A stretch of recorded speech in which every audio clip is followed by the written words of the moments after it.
Welcome to Up Close and Personal. I'm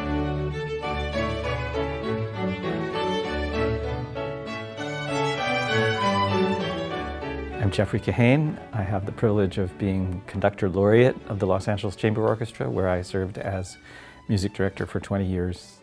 It's wonderful having Jeff back with us at LACO. I mean, he was the music director for my entire tenure in LACO until Jaime came a few years ago. Everybody loves Jeffrey. I think it's really fun that he's doing his son's, Gabe Kahane, who we've also worked with in previous years when Jeffrey was a music director. So always fun to have him back, and he knows the orchestra so well. I am, of course, especially looking forward to playing the Los Angeles premiere. Actually, it's the California premiere of my son Gabriel's piano concerto, which is called Heirloom. I have the great thrill of playing it here in Los Angeles, where both Gabriel and I were born. It's biographical / autobiographical. Yeah. It's about the story of our family. It's about his parents, my wife Martha and me. It's about his grandmother. It's about his daughter. And all of that, even if you don't know any of that aspect of it, I think you can be moved by the music. But it's especially lovely to read his program note and understand what's going on there in terms of the narrative of the piece. I mean, it's made me think about my family.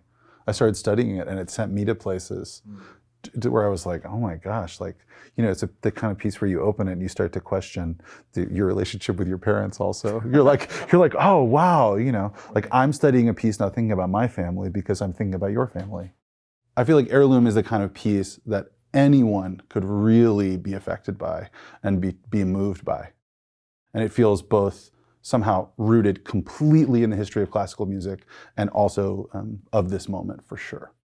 Everyone will hear something different. That's the way it is listening to music. Everybody hears what they tune into, but I think one of the things I think will be particularly evident to anyone with open ears and an open heart is the sheer joy that Haydn expresses in this symphony, which was the last of his great London symphonies. One of the things that Haydn is most known for is his wit, his great good humor. He was a man of tremendous depth and intelligence, but a lot of his music is full of almost a kind of game playing. And I think particularly in the last movement of this symphony, there's this wonderful sense of fun and high spirits and hijinks, I guess you could say.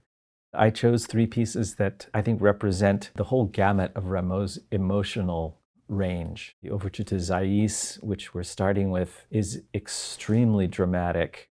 It begins with a depiction of, it's actually intended to be kind of a depiction of the creation of the universe.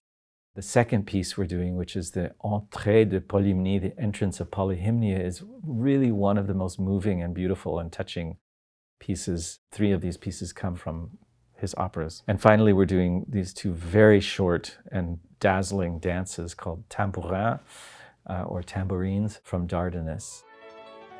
And the idea was just to give the audience a taste of the incredible beauty and drama and color of this music.